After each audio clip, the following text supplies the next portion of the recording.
이 시간 연결하는 교회 예배 공동체 우리 모두에게 하나님의 은혜와 평강이 충만하게 부어지길 축복합니다. 오늘도 동일하게 주일 말씀 사도행전 강해 하나님 앞에서 말씀 대언하도록 하겠습니다. 오늘 말씀의 제목은 어떤 환경에도 사명으로 인도하신다.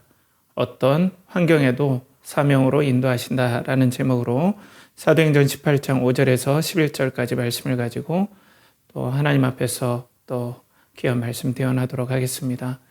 오늘도 여러분들 하나님께서 성령님을 통하여서 은혜 주시길 축복합니다. 벌써 1월이 이제 중반 가까이 지나가죠. 이렇게 시간이 참 빨리 지나갑니다. 여러분들 삶 가운데 지금 직장 생활 하시는 분들도 있고 방학하는 학생들도 있고 또 취업 준비하는 우리 청년들도 있고 다양한 분들이 있는데 이 시간마다 하나님께서 여러분들에게 오늘 예배 가운데 만나주시고 우리가 그 살아계신 하나님을 우리 성경에서 배웠던 읽었던 그 하나님께서 눈에 보이지 않지만 성령님을 통하여서 우리 예배에 함께 하신다고 약속하셨기 때문에 하나님은 절대 거짓말하시지 않고 진실하게 약속을 지키시는 분인 줄 믿습니다. 그 하나님 우리가 믿는 마음으로 이 시간 하나님께 예배 드리길 축복합니다. 기도하겠습니다. 이곳에 계신 거룩하신 아버지 하나님, 아버지 하나님의 거룩하심과 완전하심과 또 선하심과 인자하심을 높여드립니다. 그 하나님을 만나 뵙고 그 하나님으로 생명을 얻고 그 하나님의 인도를 받는다는 그 축복이 얼마나 놀랍습니까? 그 하나님이 얼마나 우리가 우리 인생을 드릴 만큼 아깝지 않고 탁월하시고 소중하시고 거짓이 없으신 완전하신 하나님이심을 믿고 그 하나님의 시간 온전히 말씀 안에서 말씀을 듣고 또 영광 돌리기를 원합니다.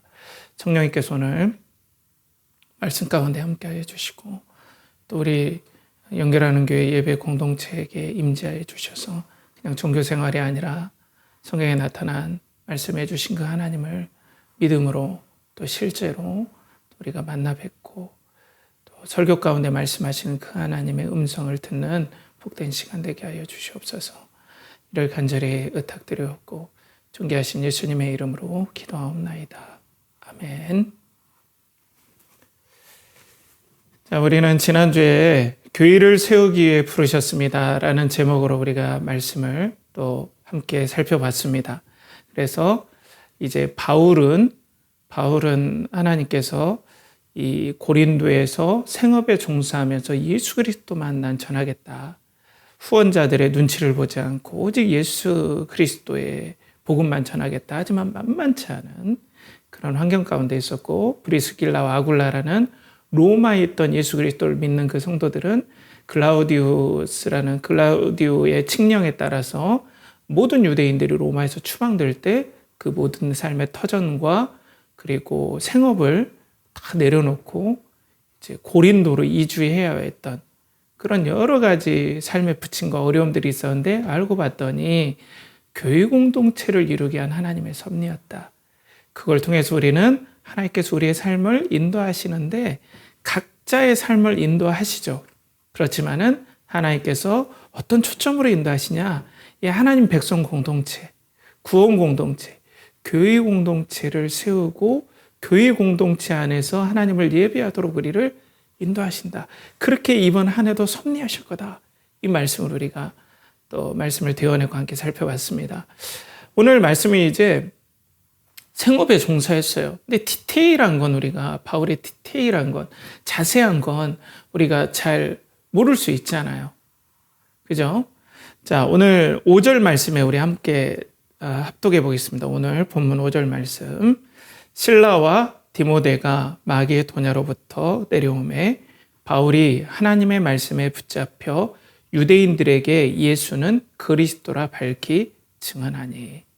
이 마게도냐가 데살로니가 쪽에서 바울이 유대인들의 핍박을 피해서 바울 혼자만 거기에다가 실라와 디모데를 남겨놓고 거기에는 공동체를 계속 세우도록 얘기를 하고 자기는 이제 아덴으로 빠져나왔고 지금 이제 고린도로 왔잖아요. 때문에 혼자 있었던 상황이었던 것 같아요. 동역자가 그립고, 그리고 생업을 브리스길라와 아굴라와 함께 했지만 뭔가 어려움이 있었던 것 같아요. 그러니까 우리가 브리스길라와 아굴라도 거기에 터전을 잡는 사람들이고 했기 때문에 얼마나 같이 함께 할 수 있겠습니까? 그렇죠? 그러니까 바울이 사역을 하면서 여러 말씀을 전할 때 비용도 필요하고 생계를 위한 비용도 필요한데 어려움이 있었던 것 같아요. 그럼 어떻게 우리가 이걸 추측할 수 있냐? 우리가 데살로니가 전서, 그러니까 사도 바울이 데살로니가 교회를 향해서, 이게 마게도냐 지방에 있잖아요. 이 데살로니가 교회를 향해서 썼던 편지에 나와 있습니다. 이게 데살로니가 전서에 나와 있어요. 자, 그 3장 6절 8절에 어떻게 그 상황들을 이렇게 얘기를 하냐면요. 제가 봉독해 올립니다. 지금은 디모데가 너희에게로부터 와서 너희 믿음과 사랑의 기쁜 소식을 우리에게 전하고 또 너희가 항상 우리를 잘 생각하여 우리가 너희를 간절히 보고자 함과 같이 너희도 우리를 간절히 보고자 한다 하니 이러므로 형제들아 우리가 모든 궁핍과 환난 가운데서 너희 믿음으로 말미암아 너희에게 위로를 받았노라. 그러므로 너희가 주 안에서 굳게 선즉 우리가 이제는 살리라. 이 상황, 그러니까 데살로니가 전서에 그 교회를 향한 편지를 붙였던 이 말씀이, 이 편지가 이제 말씀으로 확정이 된 거죠. 근데 거기에 상황을 빗대어서 보면은 바울이 디모데와 그리고 실라가 이 고린도로 왔을 때 데살로니가 교회들이 잘 있다라는 소식을 듣고 너무나 기뻤다고 했어요. 그런데 여기에서 잠깐 언뜻 비치는 게 뭐냐면은 모든 궁핍과 환난 가운데라고 했어요. 그러니까 지금 사도 바울이 고린도 상황이 만만치 않았다는 거예요. 너무 궁핍했어요. 그러니까 생계를 이어가는 것도 너무 힘들었고 말씀 전하는 것도 압박도 심하고 환난도 있고 이런 상황이었다는 거, 우리가 사도행전의 상황과 데살로니가전서 상황을 우리가 빗대어 알 수 있죠. 그리고 이걸 조금 더 알 수 있는 상황이 고린도후서 11장 9절에 또 이렇게 나와요. 이것은 이제 사도 바울이 고린도 교회에, 지금 사역하는 고린도 교회에 편지를 했던 그 말씀이죠. 거기에 이렇게 나옵니다. 제가 봉독해 올리겠습니다. 또 내가 너희와 함께 있을 때 비용이 부족하였으되 아무에게도 누를 끼치지 아니하였음은 마게도냐에서 온 형제들이 나의 부족한 것을 보충하였음이라. 내가 모든 일에 너희에게 폐를 끼치지 않기 위하여 스스로 조심하였고 또 조심하리라. 자, 여기서 보면은 비용이 부족했었다. 그런데 마게도냐, 그러니까 바울과 디모데와 실라가 그 마게도냐 지방에 있는 데살로니가 교회, 빌립보 교회에서 거기에서 헌금을 보내준 걸로 재정적으로 지원을 받아서 사역에 큰 힘이 되었다. 그리고 고린도 교회에게는 폐를 끼치지 않았다. 그러니까 지금 마게도냐에서 후원이 왔다라는 소리죠. 그럼 우리가 종합해 보면 바울의 지금 고린도 교회에 현재 있는 상황이 경제적으로 너무 힘들고 궁핍했고 그리고 생업에 종사하는 피곤함도 있었고 조직적으로 여러 가지 방해들도 있고 환난과 궁핍들이 너무 힘들었던 상황이었던 것 같아요. 그러면 얼마나 사람이 위축됩니까? 아무리 바울이라 하더라도 지치고 위축될 수밖에 없는데 형제들이 오니까 힘을 얻었어요. 그래서 바울이 힘을 얻고 하나님의 말씀에 붙잡혔다. 집중하고 하나님의 말씀에 붙잡히고 사로잡혀서 회당에서 더 담대하게 예수님은 너희들이 그렇게 바라는 메시아다라고 밝히 증언했다. 강하고 분명하게 이 예수 그리스도의 복음을 증언했다라고 오늘 나오는 거죠. 고린도에 있는 유대인 회당에서. 자, 여러분들 보십시오. 우리는 지금 사도행전 말씀을 함께 살펴보고 있습니다. 하나님의 말씀이죠. 그런데 오늘 보십시오. 역사상에 고린도 교회에 보냈던 편지, 데살로니가 교회에서 보냈던 편지와 지금 사도행전이 딱 이렇게 맞물리는 걸 보게 되죠. 이게 사실이었다는 거예요.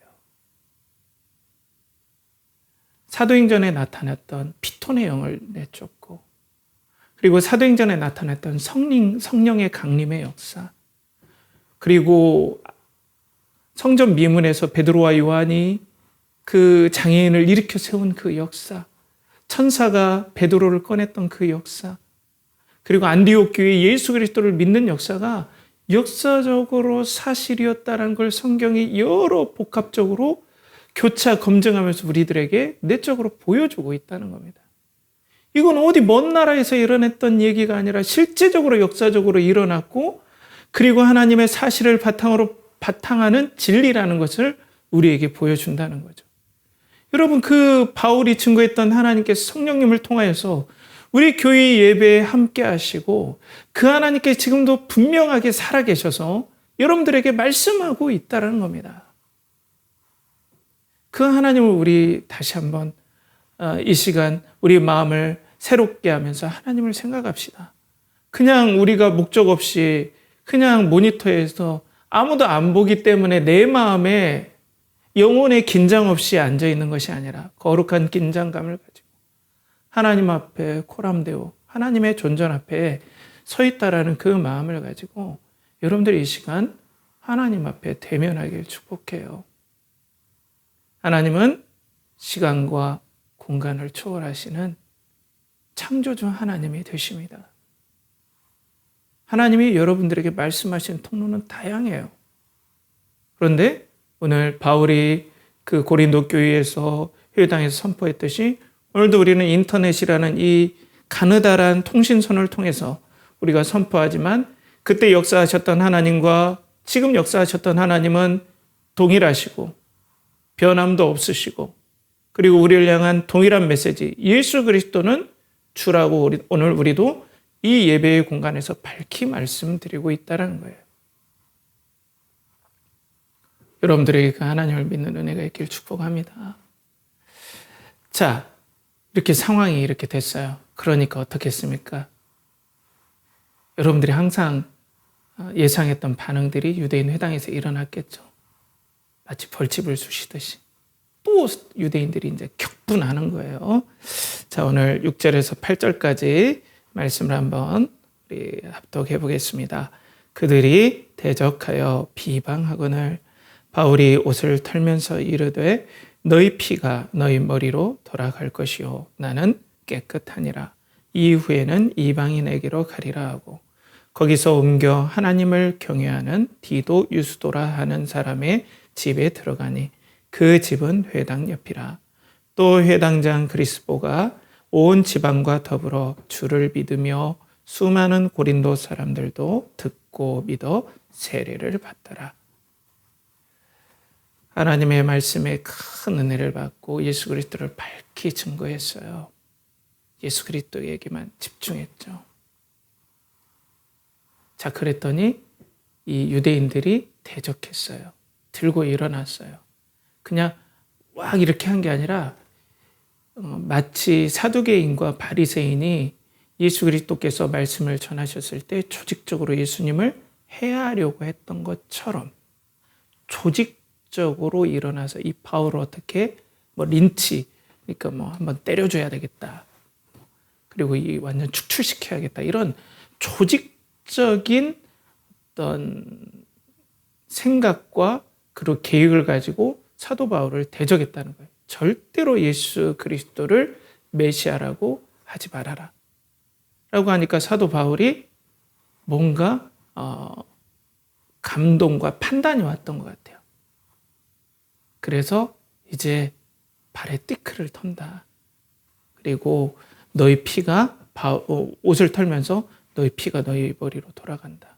옷을 턴다는 건 조금 너무나 강력한 얘기로서는 너희들은 이제 하나님의 백성이 아니다. 예수 그리스도를 메시아라고 그리스도라고 인정하지 않는 너희들은 하나님의 백성이 아니다. 너희 피가 너희 머리로 돌아간다. 너희가 너희 책임을 져야 된다. 거기에 대해서. 그리고 나는 이방인에게로 가겠다라고 선포하는 겁니다. 그러니까 지금 사도 바울이 뭔가 계획해서 이방인 교회를 막 세워야지 이런 것보다는 자연스럽게 하나님 말씀을 선포했는데 그런 방해로 인해서 어쩔 수 없이 이제 이방인에게로 가는 거예요. 근데 여러분들 사도행전 말씀을 여러분들 계속해서 보면서 알 수 있겠지만 유대인들이 방해하면 이방인에게로 갔죠. 그죠? 그런데 어때요? 다른 지역으로 가거나 뭐 이렇게 그 회당과는 좀 별개로 했는데 이번에는 좀 달라요. 사도행전이 그걸 조금씩 좁히면서 보여주고 있습니다. 이제는 점차 회당과 구별돼서 그곳에서 예수 그리스도를 믿는 사람들과 함께 공동체를 이루는 모습들이 막 보이기 시작해요.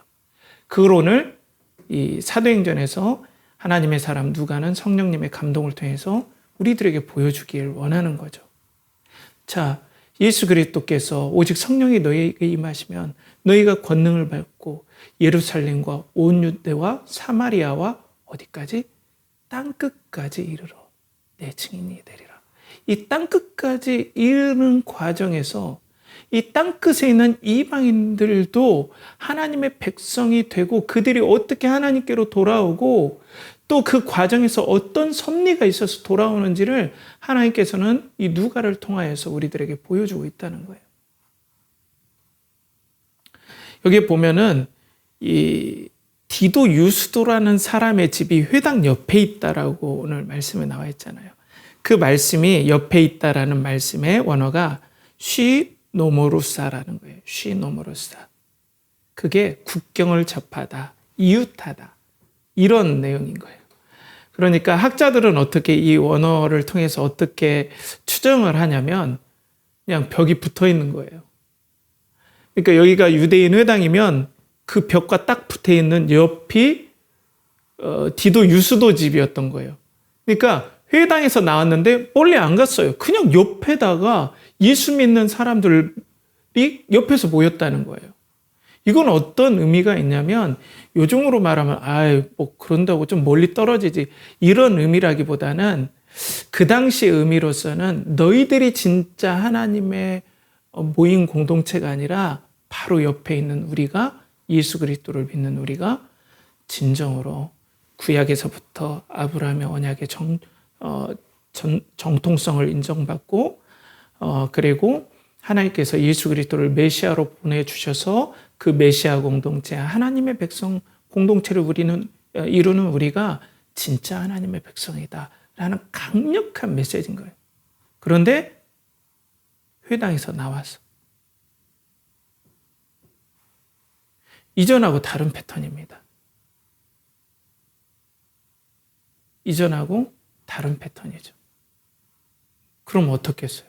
얼마나 방해가 더 극심했습니까? 목숨을 건 거예요, 사도 바울은. 여러분, 멀리 떨어져야 더 안전하지 않을까요? 조직적으로 지금 방해하고 대적하는데 바로 벽에다 두고 이거 목숨을 건 사도 바울의 결단이고 또 기도하면서 이 결단을 내렸겠죠. 이거 얼마나 두렵겠습니까?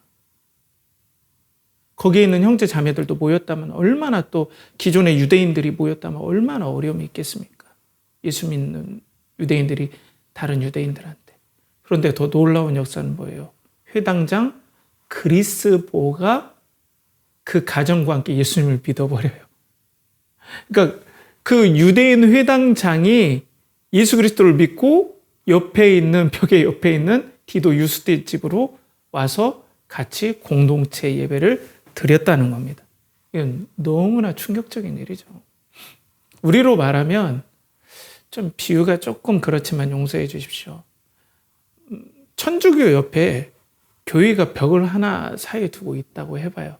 그런데 거기에 있는 신부님이 이제 나 천주교 이런 교리 믿지 않고 예수 그리스도를 제대로 믿겠다 하고 교회로 온 거하고 똑같은 거예요. 그것보다 더 충격적인 거예요. 왜냐하면 가족까지 다 왔으니까.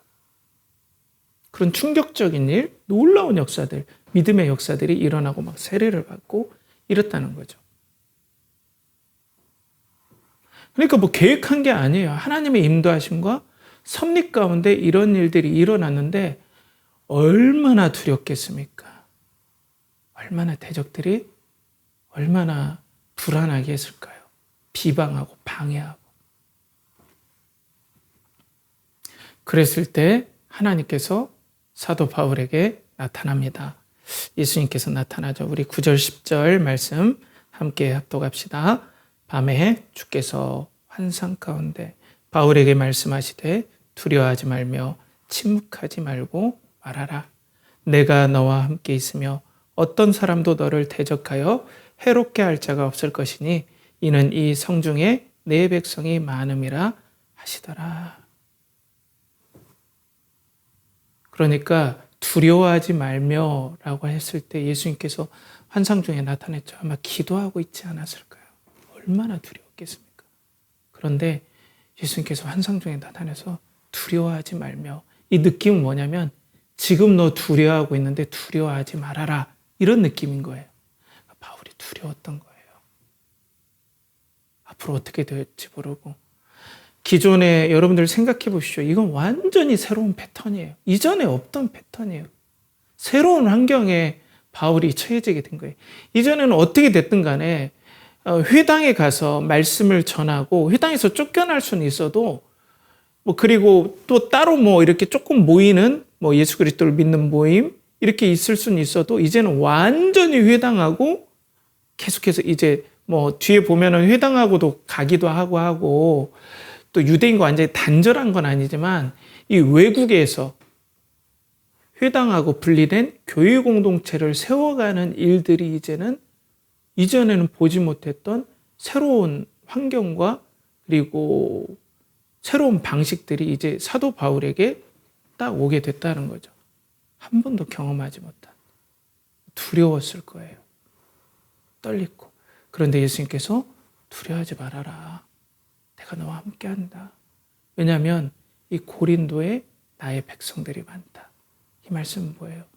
너 지금 예수 그리스도를 전하고 있지? 잘하는 거야. 그들이 내 백성이야.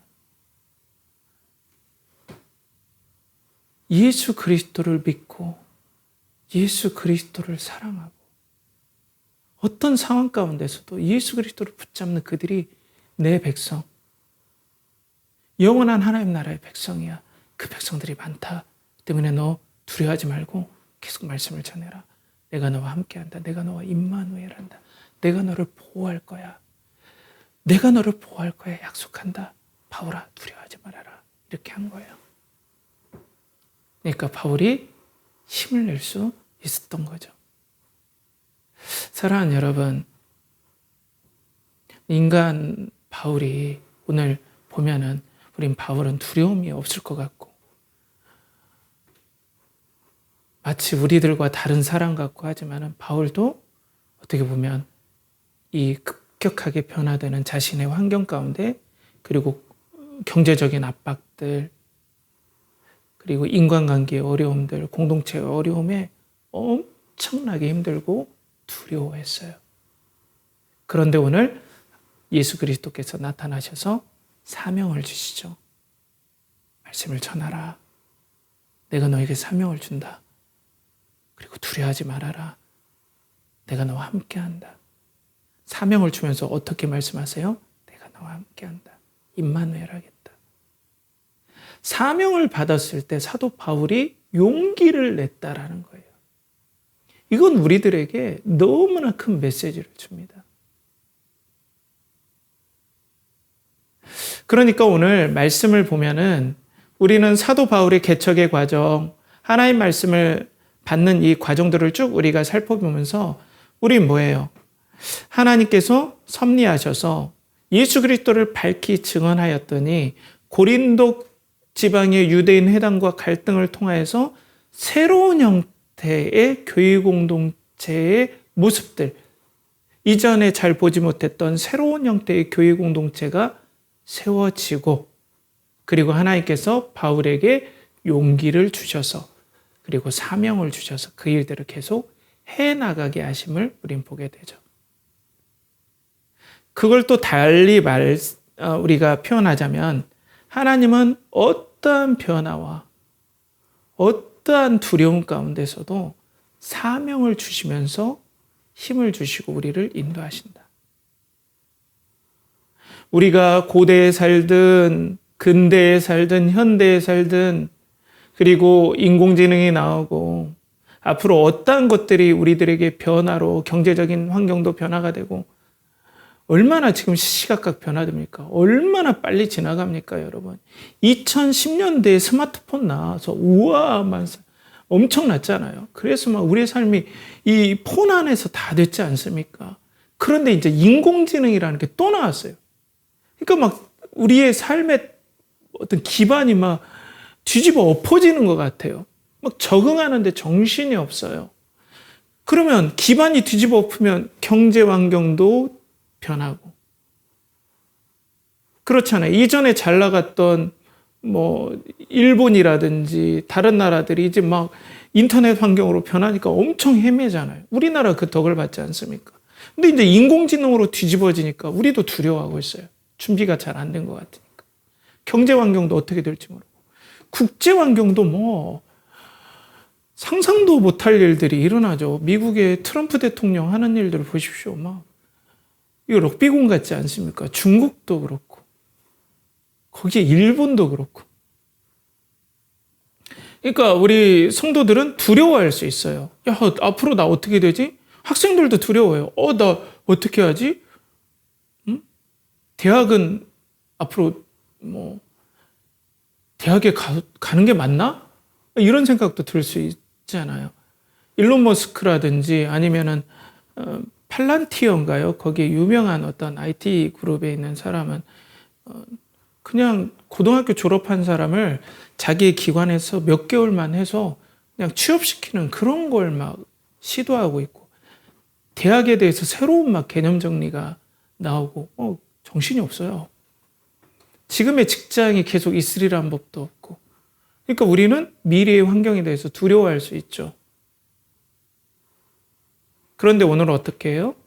이 사도 바울도 이전에 경험해보지 못한 새로운 공동체, 그리고 극심한 경제적인 관계적인 핍박과 궁핍, 이런 어려운 가운데 예수 그리스도 우리 주님께서 나타나셔서 사명을 주시고 그에게 함께한다 약속하니까 거기에서 힘을 얻고 그 상황 가운데 적응하고 이겨내고 그리고 사명을 이루어가는 삶을 살더라. 그러니까 우리 연결하는 교회 성도들에게도 또 예배자들에게도 하나님께서는 우리들을 어떤 환경 가운데서도 사명을 주셔서 인도하신다라는 걸 우리는 알고 또 믿어야 된다는 걸 볼 수 있습니다. 연결하는 교회 예배 공동체 여러분, 여러분들의 든든한 반석은 무엇입니까?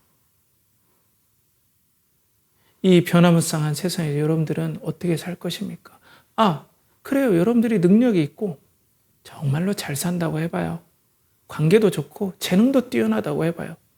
그리고 난 다음에 내 인생에 모든 영화가 꺼지고 젊음도 사라지고 내가 죽음 앞에 섰을 때 여러분들은 어떻게 그 변화에 보지도 못했고 경험해 보지도 못했던 인생의 마지막 변화에 여러분들은 어떻게 준비되어 있습니까?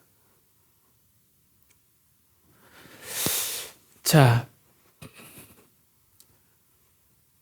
앞전에도 말씀드렸지만 우리가 지금 인공지능 시대에 막 살고 있죠. 저도 코딩이라는 걸 해요. 목사가 무슨 코딩이냐 하는데 저도 코딩을 조금씩 배우고 있어요. 목회 환경이 어떻게 변할지 모르니까 저도 계속해서 생각해보지도 않았어요. 파이썬이라는 집안에 피톤 할 때 그 파이썬이 피톤이죠. 그 파이썬 그 프로그램도 제가 조금씩 배우고 있어요. 뭘 그걸 어떻게 해서 내가 다른 데 취업하려고 하는 게 아니라 제가 이런 변화들을 저도 경험해 보고 싶어서 그렇게 하고 있죠. 정신없이 변하고 있어요. 우리 집사님 직장 환경 얼마나 빨리 변합니까? 그죠? 우리 취업 환경도 맞아요. 내가 여기 취업했어요. 근데 앞으로 이 환경이 어떻게 변할지 모르니까 장담할 수 없는 거예요. 우리 학생들도 마찬가지죠. 막 입시가 어떻게 바뀔지 모르죠. 상황이, 시대가 어떻게 바뀌는지 모르니까. 그러니까 우리는 어떻게 해요? 그럴 때 우리가 하나님께서 주신 사명이 없다면 내 능력을 의지하거나 내 힘, 아니면 내가 어떻게 빨리빨리 판단해서 뭘 하고자 하는 이런 것 쪽에 막 이렇게 생각을 한단 말이에요. 근데 불안해요. 이거 잡으면 금방 변하잖아요. 그리고 우리의 어떤 영적인 특징들을 알아야 돼요. 우리가 불안하면 어떻게 됩니까?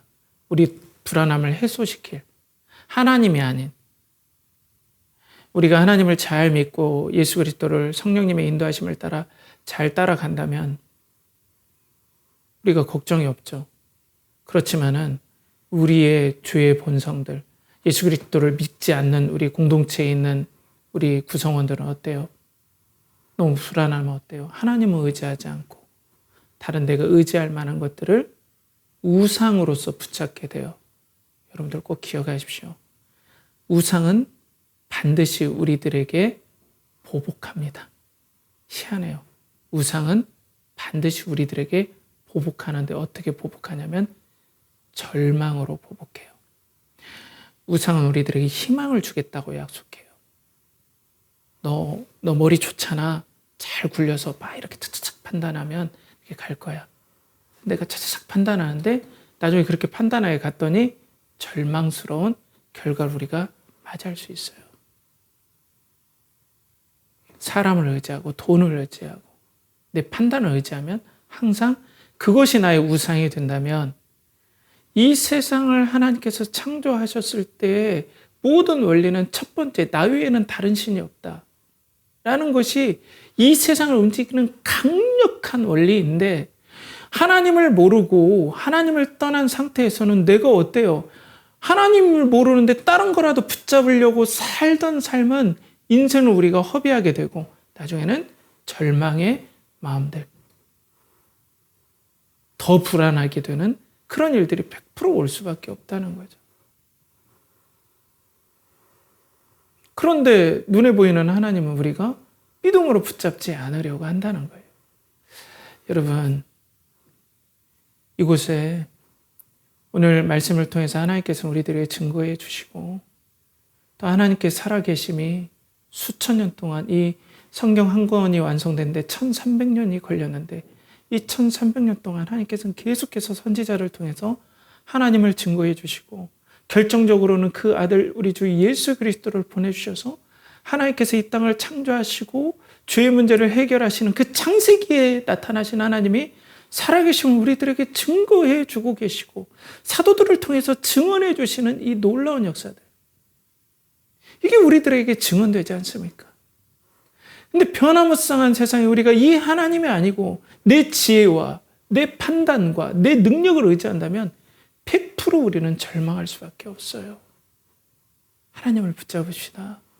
이곳에 살아계신 하나님, 이 예배 가운데 주의 백성들에게 영과 진리로 예배 드리라고 약속하시고 저 예루살렘도 아니고 그리심산도 아니고 예배할 때가 오나니 곧 이때라 약속하시면서 예배하는 자가 영과 진리로 예배 드릴 때 하나님께서 그 예배를 받으시겠다고 약속하신 하나님께서 우리의 예배에 함께 하시고 오늘 우리들에게 말씀하고 있는 것입니다. 하나님을 의지합시다. 그럼 어떻게 의지할까요? 먼저는 우리 모두 다는 원래 사명을 받는 존재였어요. 죄가 들어오기 전에는. 창세기 1장 28절에 이렇게 말씀 나오죠. 제가 봉독해 올립니다. 하나님이 그들에게 복을 주시며 하나님이 그들에게 이르시되 생육하고 번성하여 땅에 충만하라. 땅을 정복하라. 바다의 물고기와 하늘의 새와 땅에 움직이는 모든 생물을 다스리라 하시니라. 하나님과의 관계가 정상이었을 때 사명을 받고 그 사명으로 사는 존재가 우리 사람이에요, 여러분. 그렇게 창조되었습니다.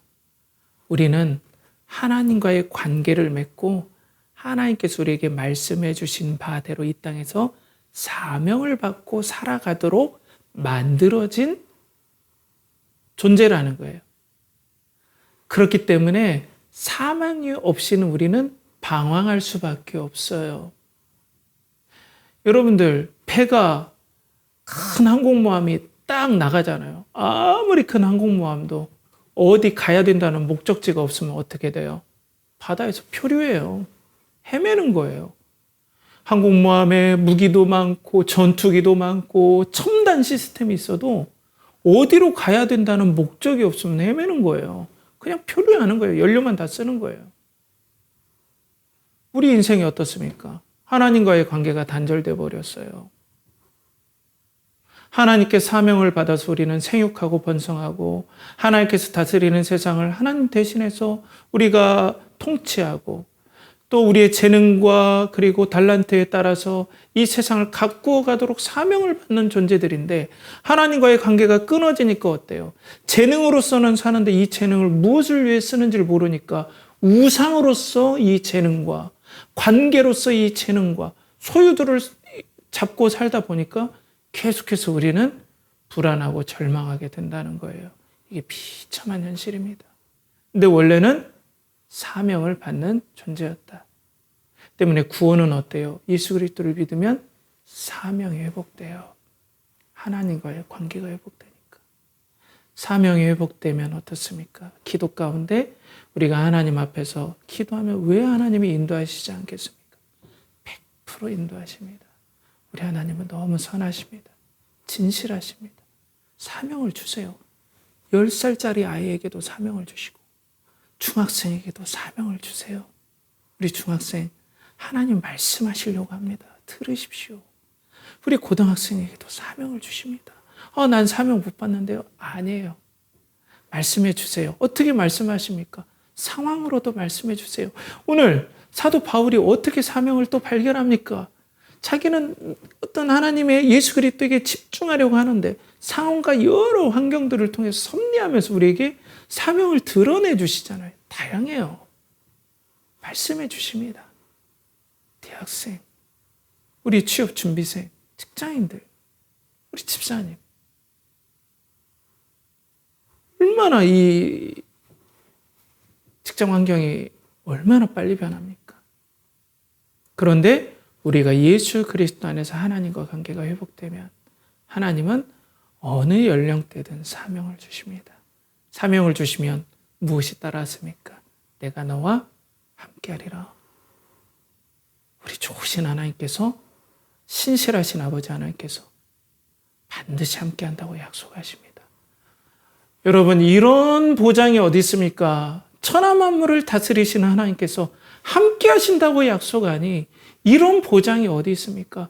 이 땅을 사는 동안 광야와 같이 아무것도 의지할 것 없을 때 광야에서도 구름 기둥과 불 기둥으로 인도하시는 하나님께서 우리 인생을 끝까지 함께 하시고 우리가 죽을 때 예수 그리스도의 영광 앞에 설 수 있도록 그때도 인도하시는 하나님께서 우리에게 사명을 주셔서 이 땅에서 우리를 인도하시고 사명을 주심을 너무나 기뻐하세요. 이 하나님과의 관계가 그래서 회복돼야 됩니다. 어떻게 회복됩니까? 주의 문제가 해결돼야죠.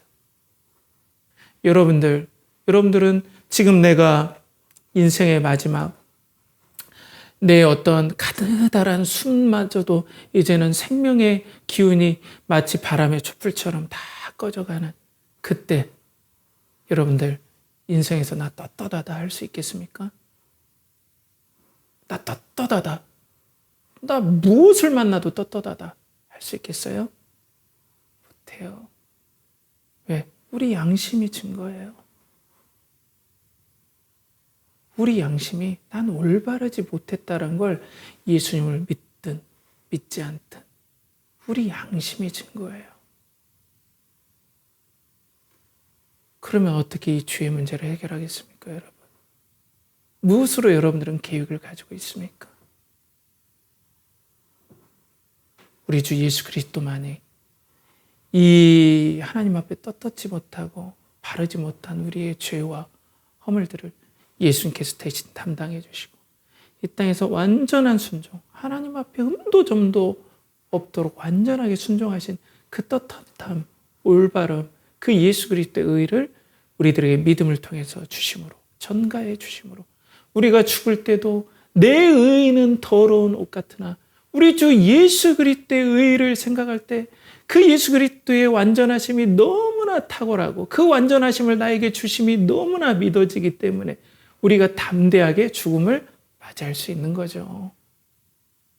그러니까 이 땅의 사명도 마찬가지예요. 예수 그리스도를 통해서 하나님과 관계가 회복된 사람들은 이렇게 사명을 얻고 믿음으로 살 수 있는 힘을 얻고 이 땅에서 어떤 환경의 변화에서도 살아갈 수 있는 능력을 받게 된다는 거죠.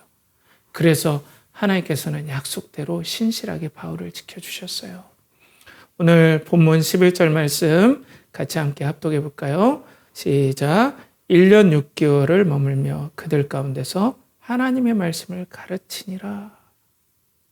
1년 얼마 동안요? 6개월, 1년 반을 머물었어요. 이런 적이 없었죠. 사도 바울이 계속 옮겨 다녔잖아요. 사명을 받으니까 그 궁핍하고 어려웠던 고린도에서 1년 6개월 동안 말씀을 가르쳤어요. 그리스도라 밝게 증언했고 공동체를 세웠어요. 그게 고린도 교회예요. 고린도 교회를 세우도록 하나님께 보호하셨어요. 유대인들의 조직적인 방해가 있었어요. 그래서 보호하셨어요. 사명을 주셔서 보호하시고 그 사명을 완수하도록 힘을 주셨다는 증거가 1년 6개월 동안이에요. 사랑하는 여러분, 그렇기 때문에 오늘도 동일합니다. 여러분들이 어떻게 예수님의 사명을 할 수 있겠습니까? 배워야죠. 배우지 않으면 절대로 알 수 없어요. 사도 바울이 고린도 교회에서 어떻게 예수 그리스도를 밝히 증언했습니까? 그들이 예수 그리스도를 이해하는데, 그들이 예수 그리스도가 나의 주님을 확신하는데, 말씀으로 배우는데, 사도 바울이 이 정도면 어느 정도 이해했겠다. 그 정도가 어느 정도였습니까? 1년 6개월 동안 집중적으로 배웠다는 거예요. 나 예수 그리스도 믿어요. 나 신앙에 대해서 알아요. 배워야 돼요. 배워야 돼요. 배우지 않으면 절대로 알 수 없습니다. 배우지 않으면 우리는 사명을 깨달을 수도 없어요. 그래서 우리는 교리를 배우죠. 교리는 진짜 중요합니다, 여러분. 어디나 그 신앙에는 교리라는 게 있어요. 불교도 마찬가지고 무슬림도 마찬가지예요. 그것이 없으면 뭐가 되질 않아요. 난 교리 중요하다고 생각하지 않는다고. 그럼 믿음이면 되지 않냐. 그것도 교리예요. 그런 기준을 가지고 있는 거예요. 자, 그렇기 때문에 우리 교회도 마찬가지입니다. 여러분들 예수 그리스도를 배워야 됩니다. 그래야 사명을 알 수가 있습니다. 그리고 우리 믿지 않는 우리 구성원 여러분, 예수 그리스도를 꼭 믿어야 됩니다. 자, 우리가 예수 그리스도를 믿는데 집중하고 예수 그리스도를 배우는데 집중할 때 예수님께서 뭐라고 약속하십니까? 마태복음 28장 19, 20절 여러분들 잘 아시잖아요. 그러므로 너희는 가서 모든 민족으로 제자를 삼아 아버지와 아들과 성령의 이름으로 세례를 베풀고 내가 너희에게 분부한 모든 것을 가르쳐 지키게 하라. 볼지어다 내가 세상 끝날까지 너희와 함께 항상 함께 있으리라 하시니라. 예수님 약속하시죠. 가르쳐 지키게 할 때 내가 너희에게 함께 하겠다. 동일한 약속. 임마누엘 하겠다. 보호하겠다. 사명을 받고 우리가 예수 그리스도를 배우고 사명을 붙잡을 때 꼭 저처럼 목사가 돼야 된다는 거 아니잖아요. 하지만 예수님을 통해서 배울 때 내가 이 환경에서 예수님께 기도하고 예수님을 붙잡고 예수님의 인도를 구할 때 말씀을 통해서 깨달을 수 있고 환경을 통해서 내가 이게 내 사명이구나 할 때 우리는 거기에 사명에 열심히 성령님을 의지하면서 나아갈 때 하나님께 그 변화무쌍한 환경에서 임마누엘 해준다는 거예요. 우리 하나님은 얼마나 진실하게 동행하십니까? 인공지능의 하라비가 와도 어떤 변화가 와도 사명을 받은 자를 흔들 수가 없을 줄 믿습니다. 이렇게 그리스도 안에서 주어진 사명이 중요하고 교회가 중요한 겁니다. 그렇기 때문에 우리 연결하는 교회 우리 성도 여러분 예수 그리스도를 배웁시다. 그리고 그 예수님을 통해서 사명을 발견합시다. 물론 직장의 사명도 있고 그러지만요. 은퇴하면 또 다른 사명들이 있어야 되잖아요. 그래서 사명자는 용기를 낼 수 있는 거예요. 사명자는 인도를 받습니다. 두 번째로는 우리 구성원 여러분 예수 그리스도를 믿읍시다. 여러분, 예수 그리스도가 아니면 이 땅에서 방황하다 끝나는 인생, 사명 없이 끝나다가 죽음을 맞이하고 그 죽음 앞에 극한의 공포 가운데 여러분 좌절할 겁니다. 여러분, 예수 그리스도를 믿지 않으려면 여러분 스스로 죽음 앞에 서서 당당할 각오를 한번 찾아보십시오. 내가 당당하다. 나는 두려워하지 않을 자신이 있다. 그러면 어떻게 하겠습니까? 그렇지만 여러분, 우리는 하나님을 떠나서 살 수 없는 존재들입니다. 예수 그리스도가 살아계시고 바울을 통해서 증거가 되고 주의 사도들을 통해서 예수 그리스도가 살아계신 하나님을 증거하고 그 예수님이 부활하셔서 그 하나님이 다스리는 나라가 우리들에게 분명하게 시작되었고 완성되리라는 이 놀라운 증언을 믿고 예수 그리스도를 믿고 사명을 받고 여러분들이 살아가는 은혜가 있길 축복합니다. 말씀을 정리하겠습니다. 우리는 사도 바울이 고린도에 있을 때 실라와 그리고 디모데가 도착했을 때 마게도냐 지방의 데살로니가라든지 빌립보에 있는 성도들이 어떤 물질적인 후원도 해주고 또 인간 관계적인 어떤 후원들을 해줘서 용기를 내어서 예수 그리스도를 회당에서 밝게 증언했는데 유대인 회당에서 조직적으로 방해해서 어쩔 수 없이 분리가 되어서 디도 유스드의 집에 이 벽과 함께하는 회당 바로 옆에 거기에서 공동체를 이루었고 또 새로운 완전히 환경에서 바울은 말씀을 전해야 되는데 너무 두려워했다. 그런데 예수 그리스도께서 환상 가운데 나타나셔서 두려워하지 말고 말씀을 전하라. 여기 내 백성들이 많다라고 할 때 그 사명을 받잡고 두려운 환경 가운데서 주님을 붙잡고 나갈 때 예수님께서 1년 6개월 동안 말씀을 전하도록 지켜주시고 약속대로 함께 해주시더라. 그렇기 때문에 우리도 동일하게 어떤 변화무쌍한 환경, 경제적인 환경, 그리고 정치적인 환경, 그리고 어떤 산업적인 환경, 직장의 환경, 대학의 환경, 어떤 변화가 있더라도 사명자는 우리가 두려워하지 않고 이 땅에서 살 수 있다. 하나님께서 사명자를 지키신다. 이 말씀 우리가 하나님 앞에서 듣게 되었습니다. 여러분, 그렇기 때문에 오늘도 예수 그리스도를 만나십시오. 예수 그리스도 그 영화롭고 선하시고 인자하심이 영원하신 그 예수 그리스도만이 우리를 끝까지 지켜주십니다. 지킬 능력이 있습니다. 그런 예수 그리스도를 오늘도 예배하고 믿고 붙잡는 은혜가 연결하는 교회 예배 공동체, 은혜의 공동체에 충만하게 임하기를 축복합니다. 기도하겠습니다. 거룩하신 아버지 하나님, 오늘도 은혜를 베풀어 주시옵소서.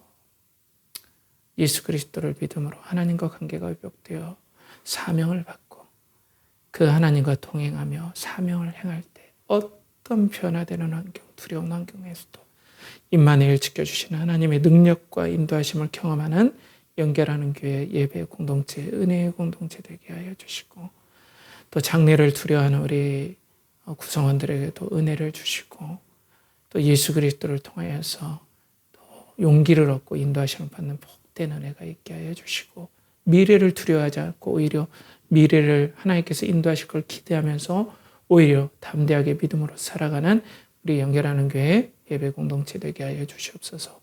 이를 간절히 바라옵고 나며 이제는 우리 주 예수 그리스도의 은혜와 하나님의 극진하신 사랑과 성령의 내주 교통하심이 오늘도 예수 그리스도를 통하여 하나님을 믿고 사명을 받음으로 변화무쌍한 세상에서 두려워하지 않고 하나님과 동행하기를 원하는 사랑하는 우리 연결하는 공동체 구성원들과 예배자들 또 성도들의 머리 위에 그들의 직장과 가정과 사업체와 그리고 준비하는 모든 것과 드린 모든 것에 이제로부터 영원토록 함께 하시기를 간절히 축원하옵나이다. 아멘.